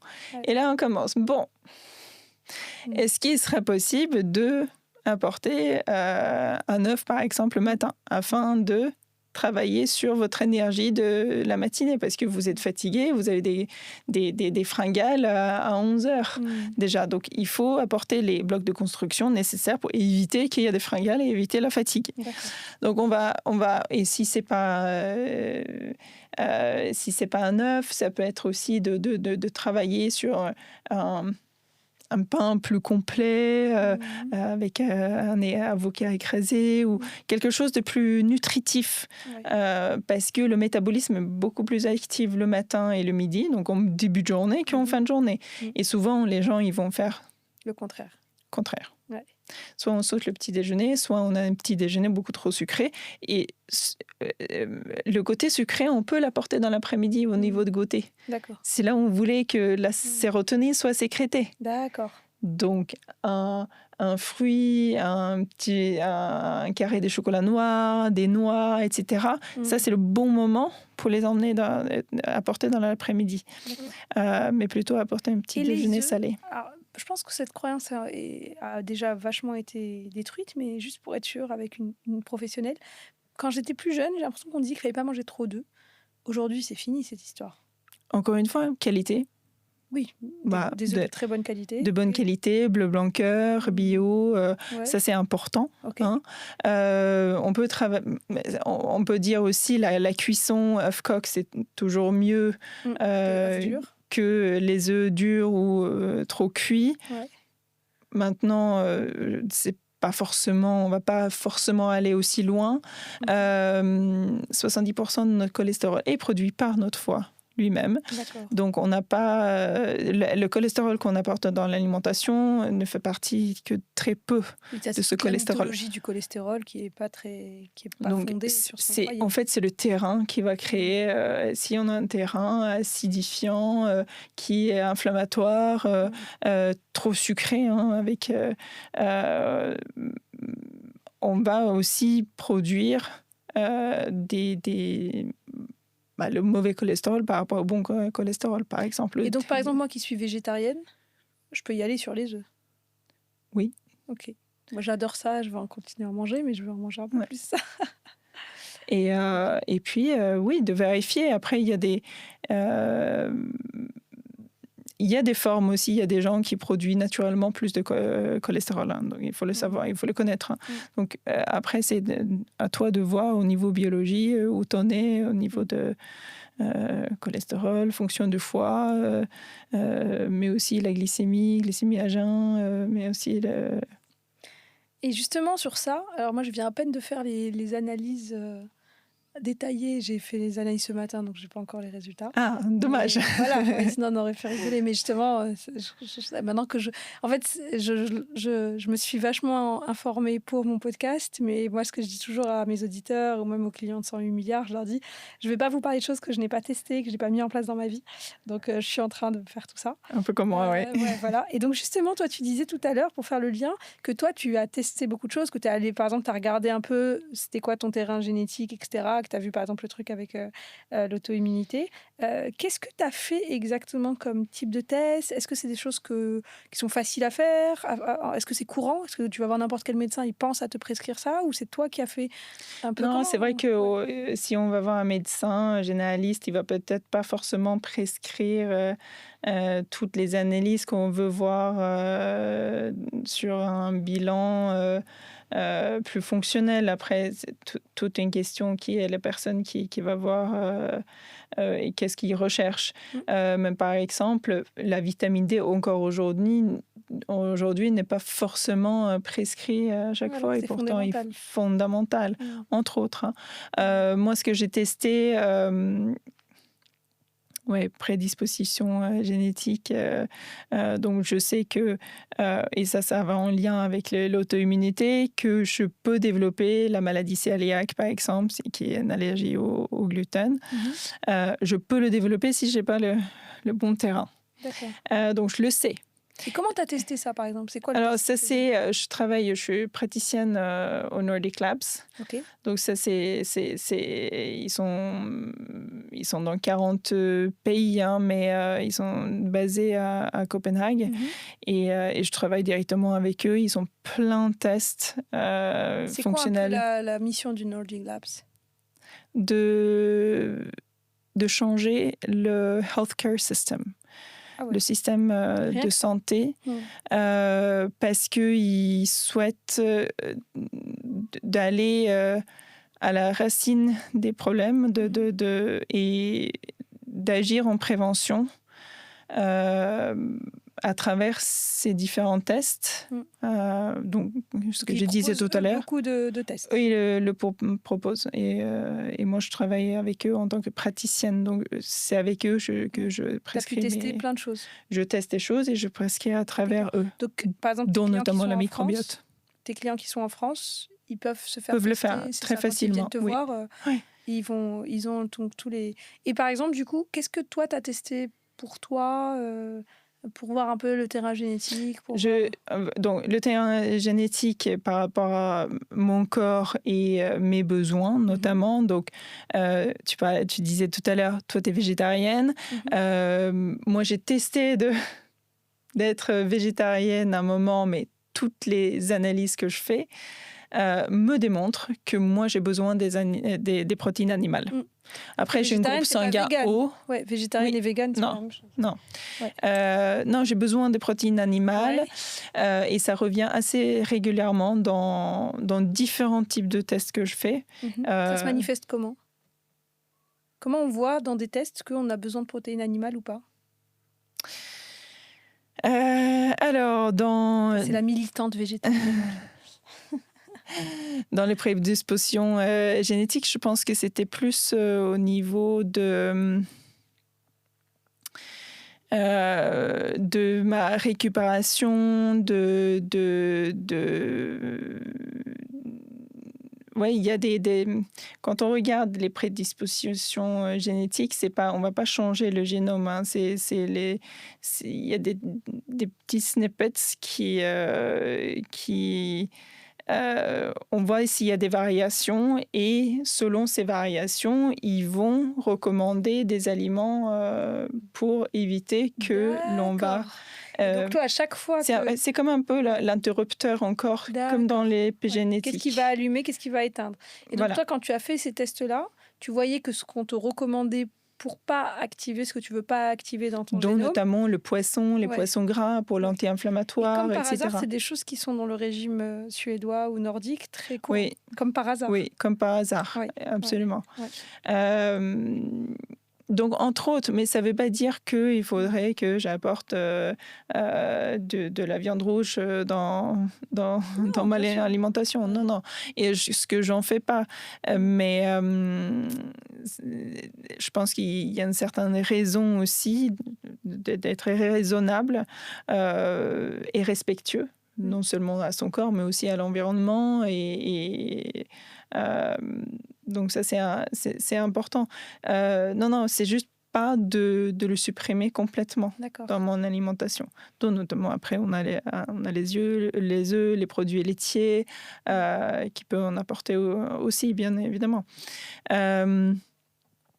Puis, j'ai fait des tests plus sur notre système immunitaire et l'inflammation avec le glycanage. Donc, c'est les glycanes, donc des sucres qui s'attachent aux protéines.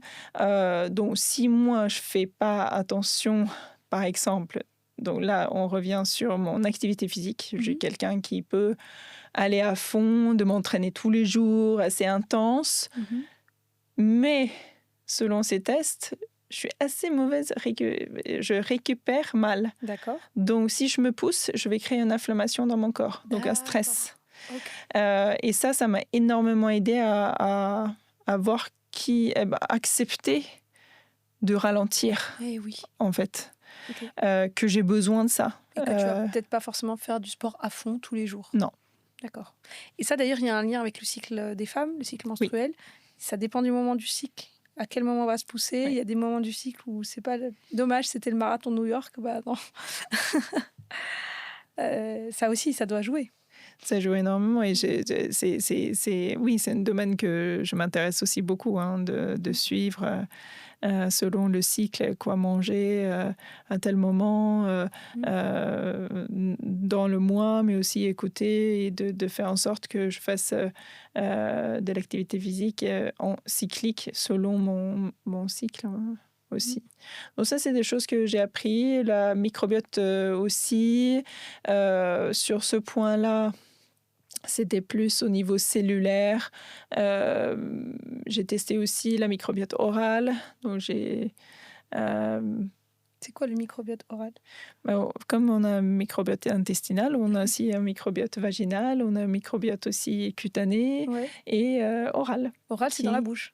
Qui est dans la bouche. Et c'est un domaine aussi passionnant parce que je pense que c'est même plus important, ou ça va devenir plus important que le microbiote intestinal dans les années à suivre, parce que c'est là où ça commence. Donc... c'est la première fois que j'entends parler de microbiote oral. Ouais, bon, je ne suis pas non plus d'expert du tout, mais c'est vrai que quand tu me le dis, bien sûr, je me doutais qu'il y avait aussi un microbiote. Mais quand tu dis ça va devenir peut-être plus important... Ces bactéries sont très en lien. Alors déjà, dans la bouche, chaque dent est reliée avec le système nerveux. D'accord. Déjà. Donc, chaque dent est aussi reliée donc, avec un organe dans le corps. Ah, je savais pas ça. Ouais.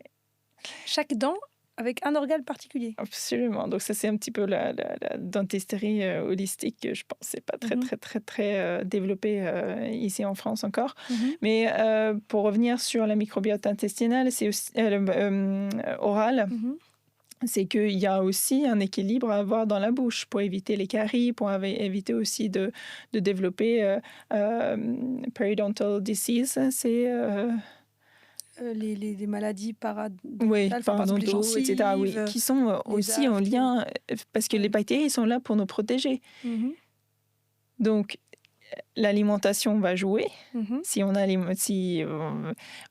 alimentation qui est de type fast food, ou bien on boit beaucoup de soda, etc., c'est trop acidifiant. Donc, on va tuer les bactéries ou nourrir les mauvaises. Et donc, toi, quand tu as testé ton microbiote oral, qu'est-ce que tu as découvert? Alors, j'ai découvert que j'avais des bactéries qui étaient un petit peu en déséquilibre, et pourquoi j'avais des saignements de mes gencives. Et depuis, je changeais le dentifrice, et j'utilise aussi des plantes pour équilibrer. Et j'ai un autre type de hygiène bucco-dentaire. D'accord. Qui fait que je saigne plus des gencives. Mais donc, tu as changé ton microbiote oral en prenant quelques mesures? Je ne sais pas si j'ai changé, mais en tout cas, je fais en sorte qu'il y a un meilleur équilibre. D'accord. Okay. C'est surtout ça. Ouais. Et c'est pareil pour l'intestin. Pour que ça fonctionne le mieux, c'est de faire en sorte qu'il y ait un meilleur équilibre, et ça passe aussi, on disait tout à l'heure, de ralentir, c'est de mastiquer. La digestion commence dans la bouche, donc on est encore dans la bouche. Et il est relié au cerveau. Ces microbes peuvent aussi migrer et changer d'endroit, donc si on n'a pas les bons, ils vont s'installer ailleurs et créer un déséquilibre ailleurs. Donc, c'est le porte-entrée aussi vers notre santé, pas seulement notre intestin et microbiote, mais aussi l'hygiène buccale. Moi, depuis, je sais pas, ça doit faire 2 ans maintenant que j'ai aussi un gratte-langue. Je me gratte la langue le matin. Il paraît que c'est... Je sais pas, c'est quelqu'un qui m'a dit ça, c'est ma nouvelle lubie, on va dire. Ouais, Il pour paraît que éviter de tomber c'est... malade dans Ben, l'hiver. je sais pas, mais en tout cas, on m'a dit que c'était un geste d'hygiène aussi important que de se laver les dents, parce qu'il y avait plein de trucs qui s'accumulaient en fait sur la langue le matin quand on se réveille. Donc, je fais ça. Et du coup, toi, c'est ton métier, c'est ta passion. En plus, voilà, tu fais partie du Nordic Lab. Donc, tu as testé plein de choses, un peu, j'ai l'impression, out of the blue, par curiosité. Oui. Parce que c'était ça au début, l'approche. Oui. Est-ce que tu te dis qu'un jour, tout le monde testera, enfin, ce sera des tests de base, que tout le monde connaîtra sur, Bon, j'espère. sur lui. Alors, mais voilà, toi, tu recommanderais aux gens de se dire, mais soyez curieux de votre corps, soyez curieux de votre biologie, de votre c'est ce que j'enseigne. Ouais. Je pense que c'est ce que j'enseigne, ce que j'essaie de transmettre, c'est de se connaître. Mais ça n'a pas forcément besoin de passer par ces tests non plus. Hein. Ça peut aussi passer juste par l'écoute. L'écoute est un petit peu plus attentif aux signaux du corps. Et puis, qu'est-ce qui se passe si je ralentis, si je prends plus de temps, si je prends plus de plaisir au repas, si je me demande avant de manger sur une échelle de 0 à 10, quel est mon niveau de faim ou après la satiété, est-ce que je suis satisfait, est-ce que ça m'a nourri. Donc ça peut aussi passer par cette écoute ou l'intuition, qu'est-ce que j'ai besoin aujourd'hui, tout simplement. Et puis, si on veut aller un tout petit peu plus loin, on parle souvent aussi de la glycémie maintenant. On peut faire de CGM, donc de Continuous Glucose Monitoring. Ça, c'est excellent aussi pour connaître mieux son corps, à quoi, comment mon corps... Tu monitores ton... De temps en temps, je le fais, oui. Aussi parce que c'est une de mes prédispositions qui fait partie aussi... Donc, t'as chopé le gros lot. Souvent, l'auto-immunité, c'est d'abord la perméabilité intestinale. Donc, l'immunité, il faut absolument travailler la perméabilité et l'immunité ensemble. Et ça va ensemble après avec beaucoup d'autres choses. Donc, it goes hand in hand. D'accord. Donc, cette prédisposition, c'est pas anodin non plus. D'accord, oui, ça donne d'autres éléments. Mais moi, je trouve que c'est intéressant de connaître son corps, comment moi je réagis face à ces sucres ou des glucides que je consomme dans mon alimentation. Ce que j'ai appris, c'est que je réagis énormément, et ça c'est curieux, hein. Moi je suis suédoise, aux avoines. D'accord. Donc, les avoines en porridge ou le lait d'avoine, ça me fait monter ma glycémie au plafond. Comment tu l'as vu, ça c'est avec les capteurs de glycémie? Avec les capteurs. Alors qu'en Suède, on va dire dans l'alimentation traditionnelle, on mange beaucoup d'avoine, oui. Bon, et ça c'est quelque chose que je sais. Tu l'as sorti de ta vie? Non, je ne l'ai pas sorti, je suis consciente. D'accord. C'est-à-dire que je ne me fais pas un porridge tous les matins, ou même un granola à base d'avoine, par exemple, tous les matins. Je sais que même si je rajoute plein de fibres, même si j'ajoute des bonnes graisses, etc., ça ne change pas. J'ai un pic malgré tout. Donc, on pourrait dire aux gens, OK, vous n'êtes pas obligé de... Parce qu'il y a des gens qui adorent. Moi, je sais que mon associé, Raphaël, lui, il a son tracker, son truc de sommeil, il traque tout et il adore. Mais moi, par exemple, c'est pas trop mon truc. Mais de se dire, même si vous n'avez pas envie de passer votre vie à regarder votre data, parce que ça vous amuse moins, amusez-vous pendant 2 semaines, pendant 1 mois, à traquer votre glycémie pour voir, pour apprendre des choses. Et après, vous n'êtes pas obligé d'avoir tout le temps les trackers. Non, c'est quand même je pense que c'est intéressant sur un moment donné de connaître mieux son corps, d'avoir conscience à quoi on réagit, et notamment avoir conscience aussi de son sommeil, son activité physique. Mais ça peut devenir... C'est une approche très masculine aussi, hein. On en revient sur le masculin et le féminin. Le féminin, ça va être reconnecté à soi, à ses sensations, de faire confiance à son intuition, etc.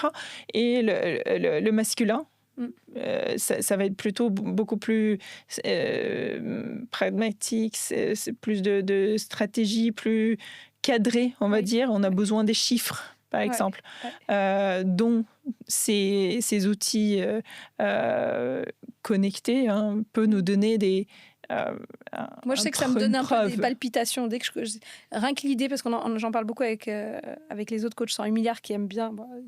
Il y a 2 garçons notamment qui aiment bien ces sujets data. Moi, je sais que quand je me projette à OK, je vais traquer mon sommeil, alors que je dors très bien, je touche du bois. Ouais.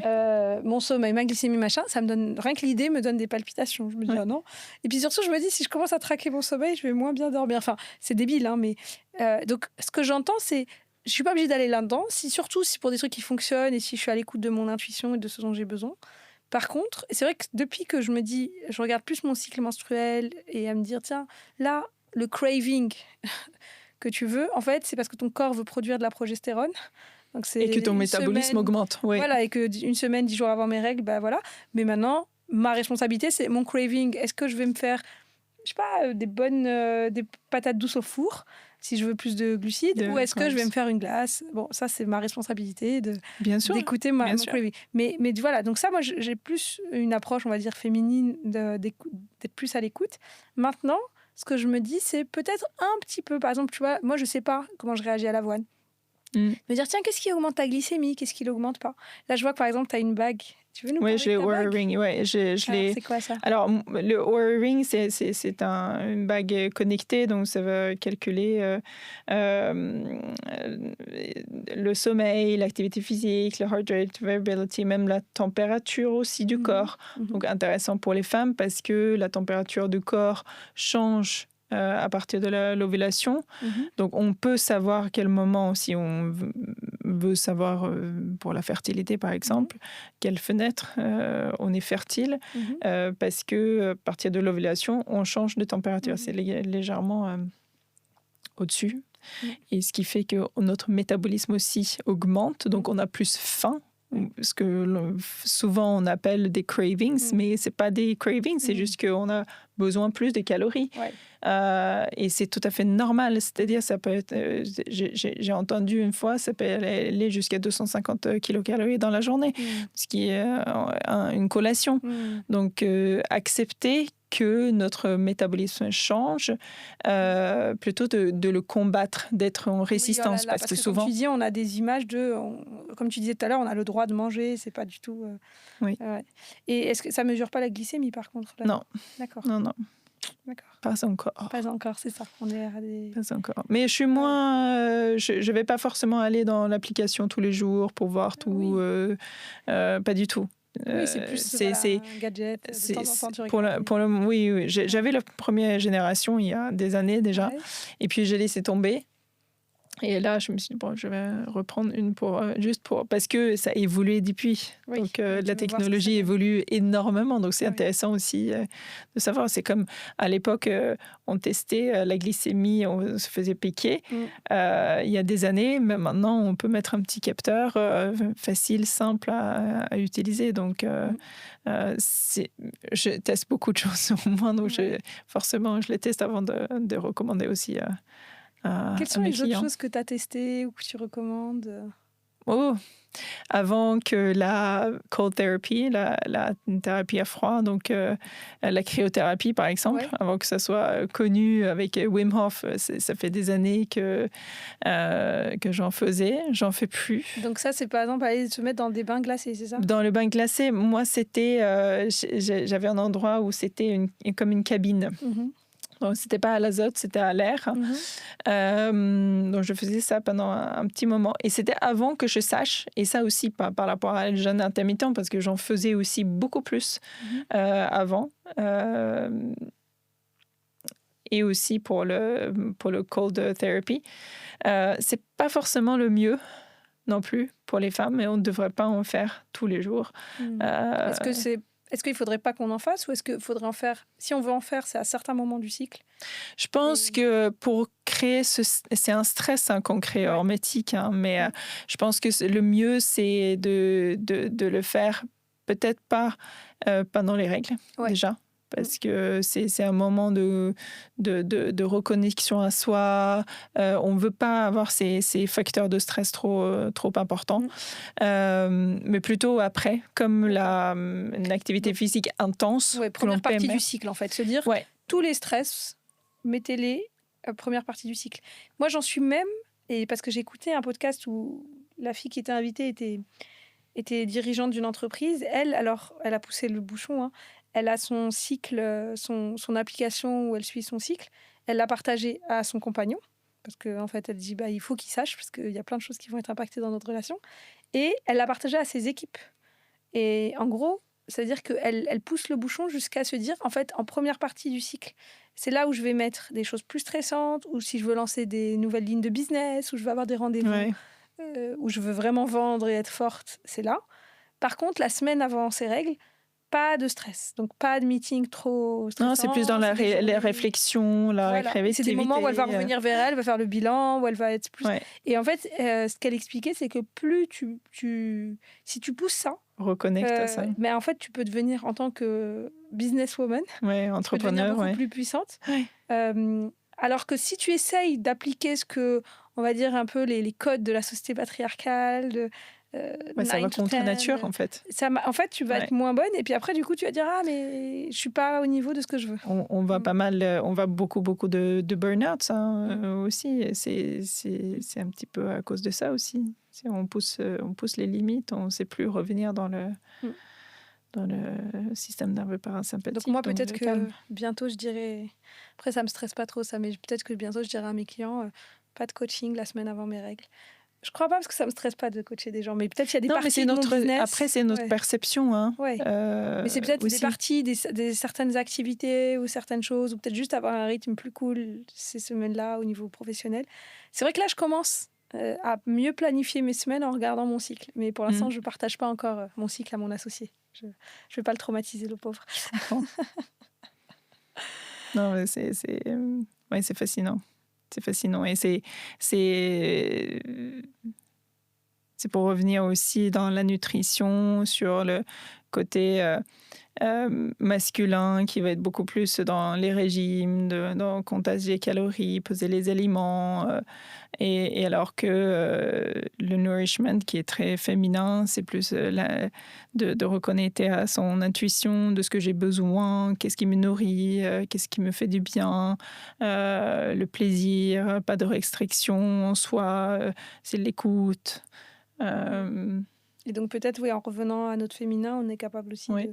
Et d'ailleurs, les hommes aussi, c'est pas pour moi le masculin et le féminin, on a tous, c'est une question d'équilibre entre les deux. Et je me demande alors que si la longévité, est-ce que ça devrait être basé sur le masculin et le féminin, ou comment? Parce que si on regarde les populations qui vivent le plus longtemps, ça va être plus dans le mouvement, dans le nourishment, dans la communauté, dans la connexion, donc qui reste quand même très, très féminin. Alors que la longévité aujourd'hui, c'est plus dans la tech. La data, les machins. Et donc peut-être remettre beaucoup de féminin dans la longévité, en regardant les blue zones, les populations des blue zones. C'est peut-être une clé qu'on n'a pas encore assez regardée, parce qu'effectivement, pour l'instant, on l'adresse avec le sujet tech ou biotech, et c'est pas ce qui est passionnant. Hein. Bien sûr, mais c'est un ensemble. C'est un ensemble. Je trouve que c'est une piste. Alors, qu'est-ce qui mange ces Blue Zones? C'est ce qu'on avait dit tout à l'heure. C'est plant-based, aller vers plus de végétaux, beaucoup plus de légumes et de fruits des saisons, si on peut, parce que le corps est bien fait, il sait ce qu'il a besoin selon les saisons aussi. Légumineuses. Aussi, on a oublié ces pois chiches et lentilles. Pois chiches, lentilles, absolument. Et puis... qui est une source aussi de protéines pour, par exemple, les végétariens. Oui, très important. Les oméga 3, qu'on trouve aussi dans des petits poissons gras, mais aussi dans les graines de lin, les graines de chia, moi, dans mon jus du matin, je mets des graines de lin. Et puis, thé vert, pour les polyphénols. Très étudié aussi, le chocolat noir aussi. Pour le moral et le magnésium.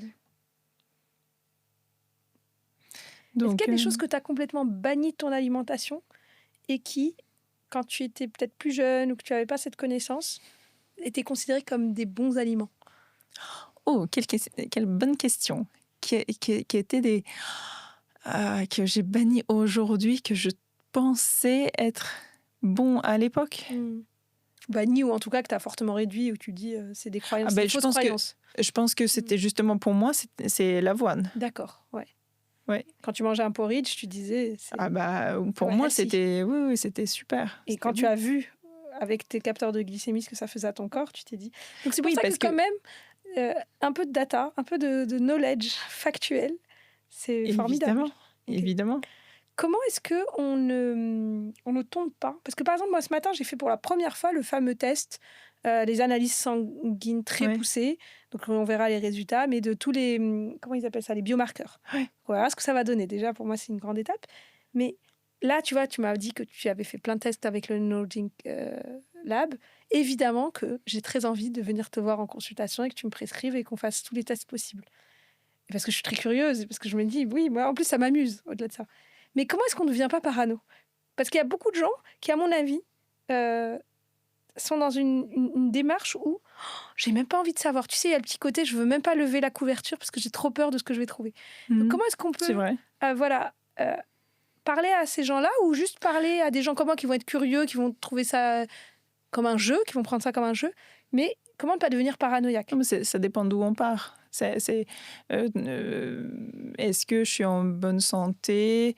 Est-ce que j'ai besoin de chercher des déséquilibres quand j'en ai pas de symptômes, par exemple?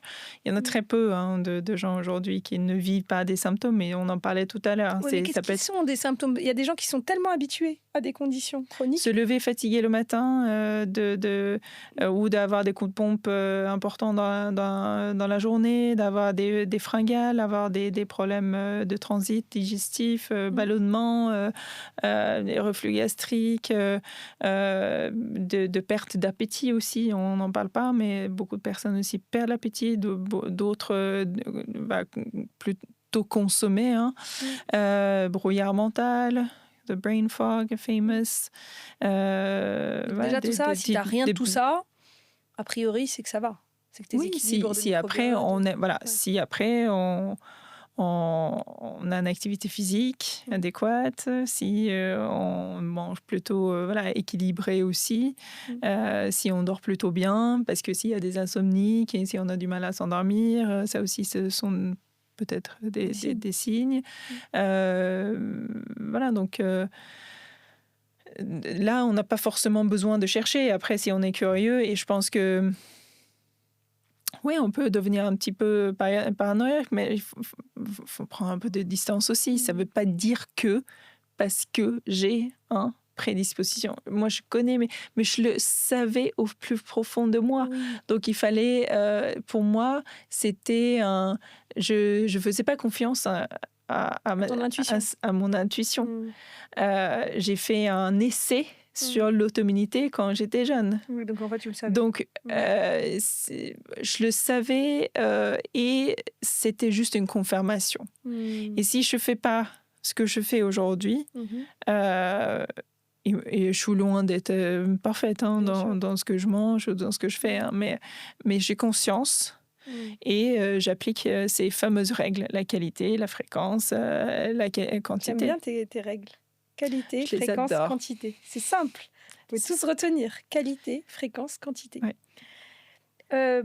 Pour finir, et justement, parce qu'en plus, tu es très à l'aise en anglais, on parle depuis tout à l'heure de l'intuition et de se connecter à son intuition, notamment être plus dans son féminin. Et déjà, ça donnerait plein de réponses. On n'aura pas forcément besoin de capteurs ou d'analyse. Le mot intuition en anglais, c'est gut feeling. Oui. Est-ce qu'il y a quel est le lien feeling que tu vois, toi qui connais mieux le gut, le microbiote, avec l'intuition? Est-ce qu'un gut en bonne santé permet déjà oui, un microbiote un microbiote divers et équilibré peut communiquer avec le cerveau. Donc après, est-ce que l'intuition vient du cerveau? Pourquoi ça s'appelle gut feeling? C'est intuition and gut feeling. Gut feeling, it's more c'est parce qu'il y a quelque chose de... Comme on a tellement de connexions neuronales aussi dans l'intestin, c'est comme si on recevait un message, donc une intuition, qui se ressent plus vite au niveau de gut, donc notre intestin, qu'au niveau intellectuel. Donc après, on fait un processus de réfléchir autour du sujet, mais d'avoir cette intuition, je pense que... Et au-delà, je pense qu'il faut parler aussi du premier intelligence, qui est l'intelligence émotionnelle. Et cette connexion aussi à notre cœur, parce que c'est le cœur qui se développe ou qui commence à battre en premier chez le fœtus et pas le cerveau. Donc, il y a au-delà des capacités cérébrales, une capacité cérébrale, on a une intelligence émotionnelle. Et pouvoir réallumer ce canal.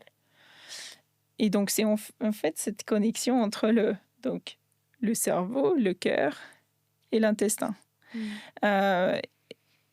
Et pour l'intuition, oui, je pense qu'on reçoit des messages qu'on est connecté ou pas, qui fait qu'on ressent au niveau de notre intestin plus rapidement qu'on a fait ce processus d'intellectualisation mentale avant. Et souvent, on ne fait pas confiance Bien sûr, on n'a pas appris à ça. Mais ça passe aussi par cet réalignement des trois cerveaux en fait, que l'on a, qui sont essentiels. Ou souvent, on a coupé là, au niveau de... Ah oui, bien sûr, oui.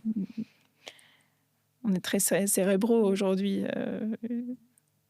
On réfléchit beaucoup plus ce que l'on ressent. Si tu devais aller faire un discours devant les dirigeants du monde à l'ONU, sur quelle cause, qu'est-ce que tu essaierais de leur faire passer, comme si tu as un message, un truc sur lequel tu pourrais... Qu'est-ce que tu leur dirais?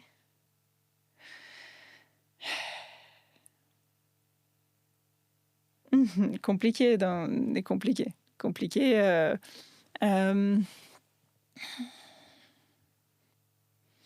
Je pense que s'il y a une chose, et qui est très en lien aussi avec la longévité aujourd'hui, c'est notre expression vers la gratitude.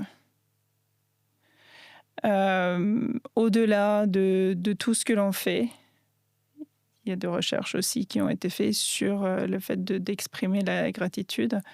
S'il fallait mettre en place une chose pour tout le monde, c'est d'être reconnaissant de ce que l'on a et de vivre à travers la gratitude.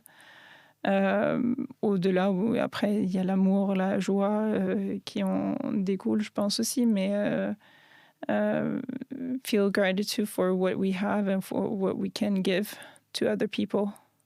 Ça, pour toi, ça a un impact majeur sur la longévité? Oui, je pense. De reconnaître ce que l'on a et dont on a une vie. On a une vie. Et comme tu dis, on ne peut pas forcément passer par tous ces tests et la tech et faire plein de choses, mais ce que l'on peut faire tous les jours, c'est de ressentir, incarner la gratitude vers soi-même et envers les autres aussi. Je suis assez touchée qu'on finisse cet épisode sur la longévité par la gratitude. C'est une des pratiques importantes que je recommande à mes clients, que je m'applique. Et même, ce que j'aime bien dire, c'est si vous devez rien faire dans toutes les routines de santé mentale que je vous recommande, parce qu'il y en a d'autres, faites juste la gratitude. Prenez 2 minutes. Moi, je conseille aux gens de les écrire, pas juste de se le dire. Non, il faut le concrétiser dans la matière. Ou de faire un truc. Ça peut être, moi, je sais que j'aime bien dire à mes enfants le soir, au moment de passer à table, c'est quoi vos gratitudes d'aujourd'hui? Ouais, c'est ce que je faisais aussi voilà. quand ils étaient petits. Voilà. Dire Ouais.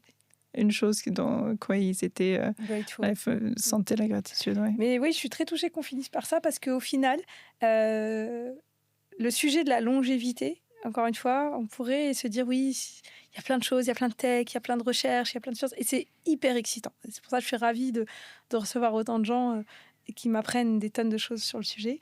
Et je pense que ça peut vraiment complètement changer le futur de la médecine, le futur de notre vie au quotidien, notre performance, etc. Mais au final, revenir à le basique du basique du basique, qui est aussi d'ailleurs baqué par la science. Absolument. Mais qui, comme vrai. par hasard, existe aussi dans toutes les traditions ancestrales. Oui. La prière, voilà, pas la prière, par exemple, c'est une gratitude d'avoir à manger à table. Dans toutes les religions, il y a un moment qui ressemble à la gratitude, etc. Et donc, je me dis, au final, c'est très bien, la science, la tech, mais revenons à des basiques. Et avec cette règle, même pas des 80-20, mais des, on va dire, du 1,5% d'effort qui va faire 90% du job. Oui. Peut-être que c'est peut-être la gratitude. Ouais. Bon. Be thankful. Je vais envoyer un mail aux dirigeants de l'ONU pour qu'ils te reçoivent. Non, mais c'est un état d'être. C'est un état d'être. Ouais, c'est ce qu'on. Ouais, c'est les vibrations que qu'on transmet après au reste. Et je pense que malheureusement, on est un petit peu déconnecté à ça aujourd'hui. On travaille à reconnecter. Merci beaucoup. Merci à toi. C'était vraiment chouette. À bientôt. À bientôt. Merci.